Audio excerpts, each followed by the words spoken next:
Something is very wrong with the car you drive today. Not in an obvious way. It starts fine. The air conditioning works, the touchscreen responds. Everything looks and feels exactly as it should. But underneath all of that, under the plastic covers, the sensors, the lightweight alloys, there is a process happening that the manufacturer hopes you never think about. Your engine is wearing out faster than any engine in the last 50 years of mass production.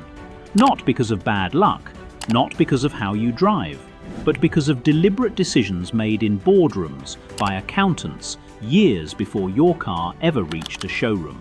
This video is about those decisions, what they are, why they were made, and what they are costing you right now with every kilometer you drive. Cast your mind back to 1992. A Toyota Corolla leaves the factory. Under the bonnet sits a 7AFE engine. 4 cylinders, simple valve train, wide tolerances, no turbo, no complex electronics, oil, fuel, air.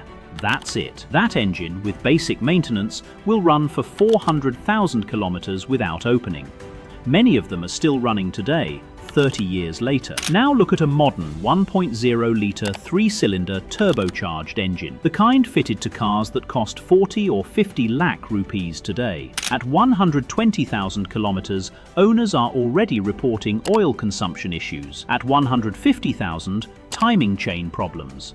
At 180,000, some are facing engine rebuilds. Same category, same purpose. A completely different relationship with time. So here is the question. If we have more engineering knowledge today than we ever had in 1992, better computers, better materials, better manufacturing, how is it possible that we are building engines that last half as long? The answer will make you angry, but you need to hear it. Every year, millions of people spend enormous sums on a new car. 30 lakhs, 50 lakhs, a crore. They drive it for 5 years, and when they go to sell it, the resale value has collapsed. They take it in for a routine service and are quoted for a timing chain tensioner, or carbon cleaning, or a water pump on a car that is 5 years old. And when they ask the service advisor why, on a 5-year-old vehicle, they need this kind of work, the answer they get is, "This is normal for this model." Normal.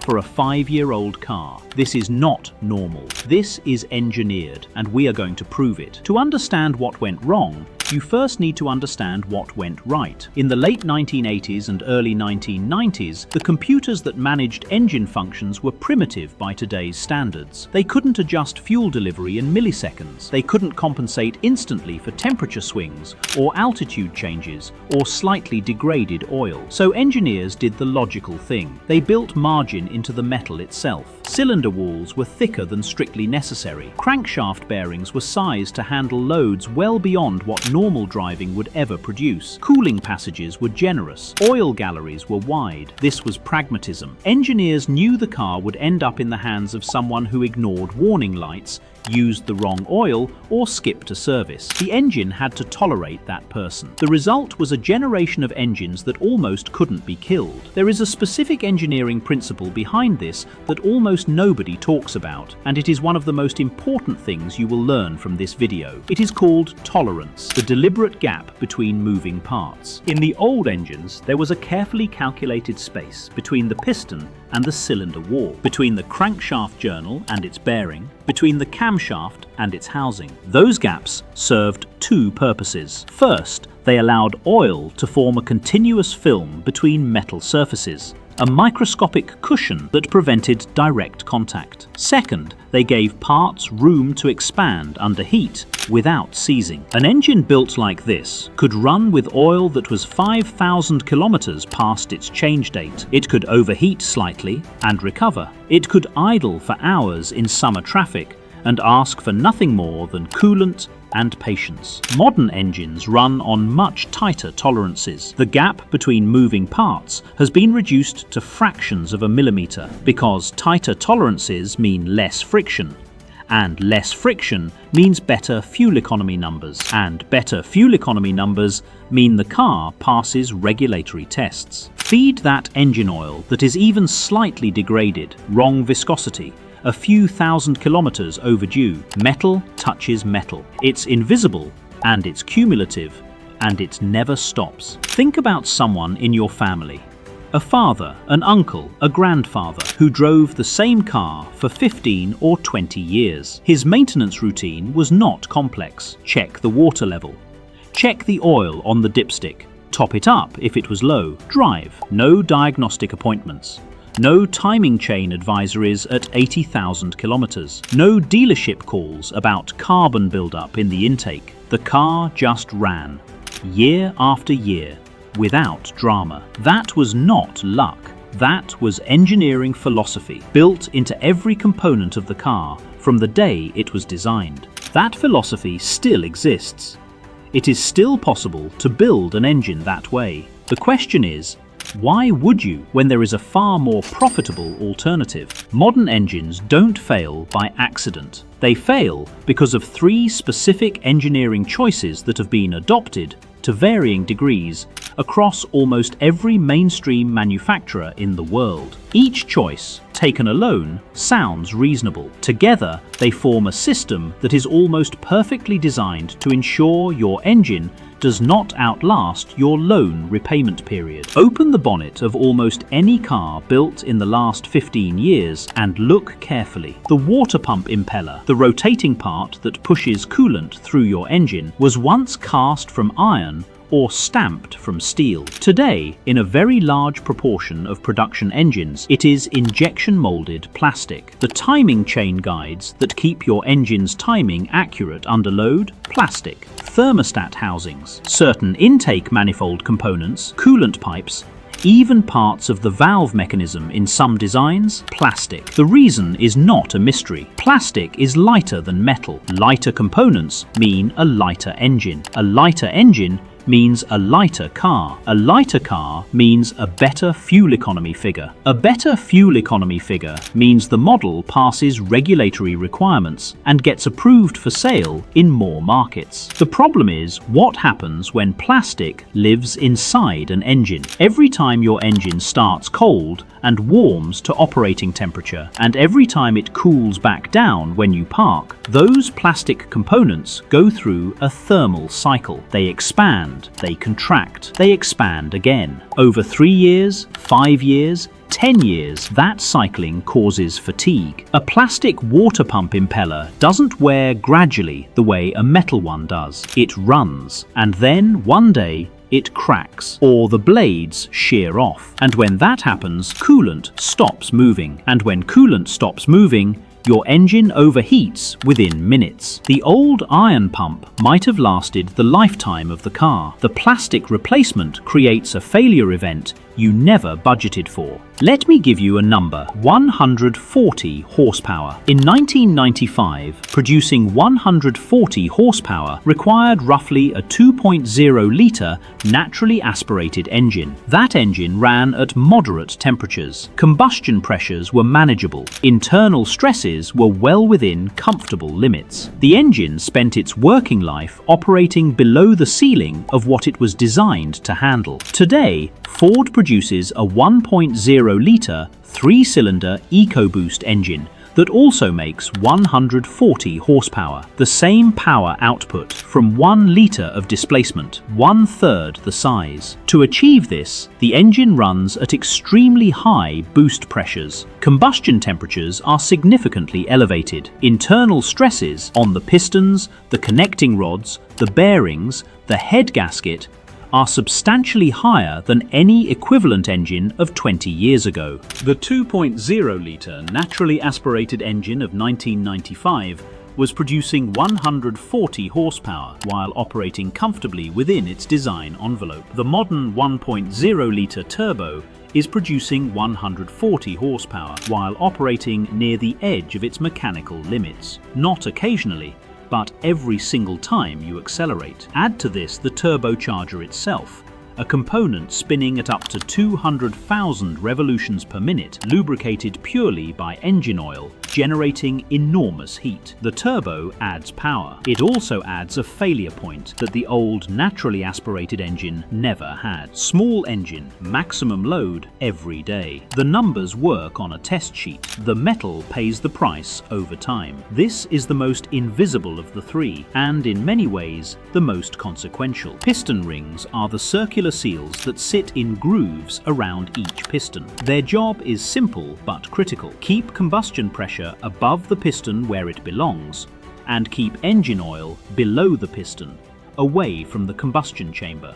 Old engines had substantial piston rings, thick, strong. They created noticeable friction as the piston moved up and down. But that friction was the price of a seal that held firm for the life of the engine. Modern engines use rings that have been made dramatically thinner. The reason, again, is friction, and the fuel economy numbers that reduced friction produces. Thinner rings mean less resistance. Less resistance means a better efficiency figure. A better efficiency figure means a better emissions rating. But thin rings wear. As the kilometers accumulate, as the rings lose their tension against the cylinder wall, oil begins to migrate past them into the combustion chamber. The engine begins burning its own oil. A litre every 5,000 kilometers, then a litre every 3,000, then a litre every 1,500. The engine smokes slightly at startup. Carbon deposits begin building on the valves because oil is reaching places it should never reach. And if you check the technical service documentation for several mainstream manufacturers, you will find that oil consumption of 1 litre per 1,000 kilometers is listed in official documentation as within normal specification.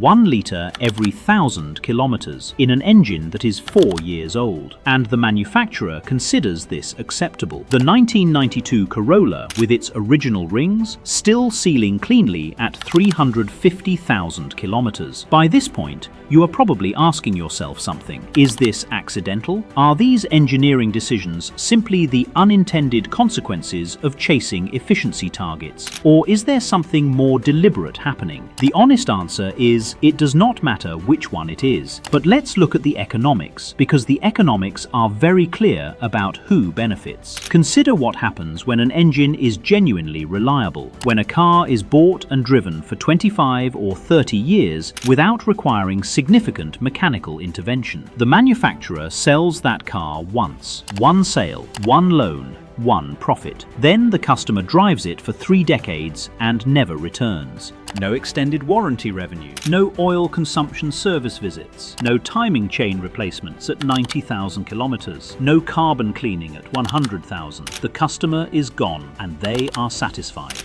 Now consider what happens when an engine requires its first significant unplanned repair at 100,000 kilometers. The customer pays for the repair. Several months later, something else develops. The customer begins to feel that the car has become unreliable. The residual trust in the vehicle erodes. Within the next 18 months, there is a very high probability that the customer returns to a dealership and buys a new car. Another sale, another loan, another extended warranty, another service contract. An engine that lasts 30 years creates one transaction. An engine that encourages a replacement cycle every 7 to 10 years creates 3 or 4. The mathematics of this are not complicated, and the people who designed these engines are not bad at mathematics. Here is the part that does not get discussed often enough, because it dismantles one of the most powerful marketing claims the automotive industry makes. We are told that smaller turbocharged engines, ultra-thin rings, and lightweight plastic components are about environmental responsibility, reduced emissions, lower fuel consumption, a smaller carbon footprint. But manufacturing a car is itself a catastrophically energy-intensive process. The steel, the aluminium, the mining, the smelting, the logistics, the assembly. Producing a single new vehicle generates significant CO2 before a single wheel ever turns. An engine that lasts 500,000 kilometers carries that manufacturing footprint across 500,000 kilometers of use. The cost per kilometer in environmental terms is vanishingly small. An engine that is functionally worn at 150,000 kilometers carries the same manufacturing footprint, but across 1/3 the distance. When it is scrapped and a new car is manufactured to replace it, the carbon cycle begins again. The car that runs for 30 years is, by almost any honest environmental measure, more responsible than the car that runs for 7. But the car that runs for 7 years is far more profitable. The green label is on the fuel economy sticker. The full environmental picture is not. Modern turbocharged engines run significantly hotter than their predecessors. They produce more heat per unit of displacement, and they have very little thermal reserve between normal operating temperature and the temperature at which damage begins. Check your coolant level once a month, not when the warning light tells you to. Once a month, open the bonnet, look at the overflow reservoir, and confirm the level is between the minimum and maximum marks. Replace your coolant every 2 years, regardless of color. Old coolant chemistry loses its corrosion inhibitors over time. Without those inhibitors, aluminium and alloy components inside your cooling system begin to corrode. That plastic water pump impeller sits in that coolant every day of its life. The quality of the coolant surrounding it determines how long the housing and seals around it remain intact. And if your car has a turbocharger, after any hard drive, any extended motorway run, any situation where the turbo has been working under load, do not switch the engine off immediately. Let it idle for 60 to 90 seconds first. The reason: a turbocharger continues spinning at very high speed for several seconds after engine shutoff. During this period, if the engine is off, the oil pump is not running. There is no fresh oil cooling and lubricating the turbo bearing. The residual heat from the turbo cooks the trapped oil, turning it into a thick, sticky carbon deposit inside the bearing housing. This process, called coking, is one of the most common causes of turbocharger failure. These are not complex habits, but for a modern engine, they represent the difference between 150,000 kilometers and 400,000. We are living in the most technically advanced period in automotive history. The metallurgy, the computer modeling, the manufacturing precision, it is genuinely remarkable. Engineers today know more about internal combustion than anyone who built the engines of the 1990s. And with all of that knowledge, with all of that technology, the mainstream automotive industry has produced a generation of engines that will not outlast the generation before them. We gained fuel economy numbers that look impressive on a test cycle. We gained power outputs from tiny displacements that would have seemed impossible 30 years ago. We gained infotainment systems and driver assistance features and over-the-air software updates. And we lost the thing that the old engineer, the one who made the metal thick, who kept the tolerances loose, who built margin into every component. A car is not a phone. It is not supposed to be replaced every few years. It is a machine that carries people. It should be built to last. We gained technology, we lost durability. And the question of whether that trade was made for us, we are living in the most technically advanced period in automotive history. The metallurgy, the computer modeling, the manufacturing precision. It is genuinely remarkable. Engineers today know more about internal combustion than anyone who built the engines of the 1990s. And with all of that knowledge, with all of that technology, the mainstream automotive industry has produced a generation of engines that will not outlast the generation before them.